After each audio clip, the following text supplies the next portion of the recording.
Hello? Mike? Yeah, How are you? I'm good. What do you got for us? We can barely hear you. I'm talking about God and the hurricane.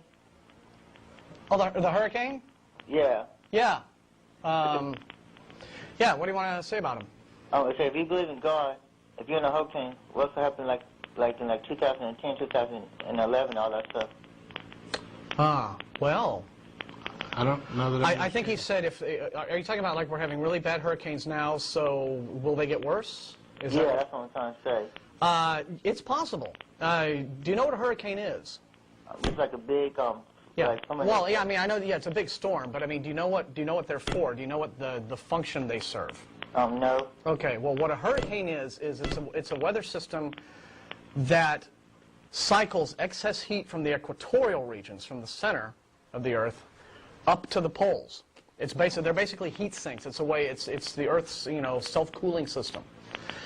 And the reason that we're having very, very violent hurricanes over the last few years is because we have a hotter Earth. It's this thing called global warming that some people want to believe is something that doesn't exist. And so when you have a hotter planet, you're going to have nastier storms. You're going to have some heavy weather. Now, to whatever degree global warming right now is both a natural cycle, to what degree human activity has made it worse or better or what have you. I had to hang up on you, Mike. There's some kind there's of crackling interference. that's messing up the speaker. It's going to depend on what we do over the next few years to try to, deal with the warming situation. If we cut our emissions, if we, look for alternative energy sources, et cetera, what have you. Whether or not the hurricanes get milder or worse, I think that's going to have a lot to do with it. Yeah, and the big thing is addressing, the kind of issue of hurricanes to, God. I think he may have been asking, if you believe in a God, and yet we're going to see, increased destruction by weather. Where does this put God?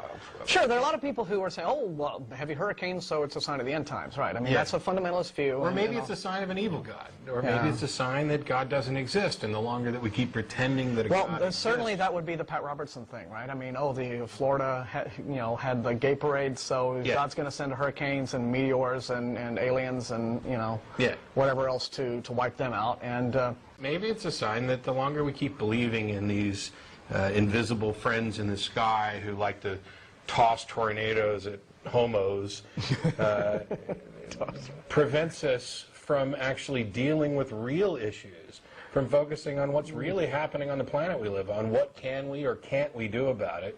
And these people who are waiting for the end times to be ushered in, anybody who treats the end of the world like it's a party they can't wait to get to, walk away from that person. Okay, you don't need to know them. Yeah, if you really are that, ready to be hurried off to Jesus' side, shoot yourself. Yeah. I mean, but this is why find somebody to do it. If but see, there's the little suicide loophole about that's you what I can't get said. into heaven, Find somebody right? to do it if you think suicide's a problem. No, but a lot of people ask atheists, well, what does atheists, what does being atheist, give you, right? I mean, what's the benefit? Religious people have all these sound bites about, why it's great to be a believer and what it does for you, and a lot of people think, well, what atheism is just nothing, right? It doesn't do anything wrong. I think that this last call was a perfect example of, as an atheist, if your mind isn't cluttered by all of this mystical and supernatural claptrap, and you're faced with a real-world problem, well, then you're pretty much inclined to look for real-world solutions to that problem.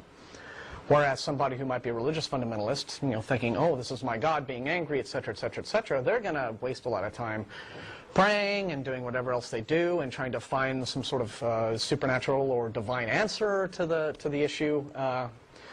And they're going to waste a lot of time when what they have, in fact, is a practical matter that needs to be dealt with practically. Atheism kind of forces you to just sort of look at the real world and say, well, what are our problems?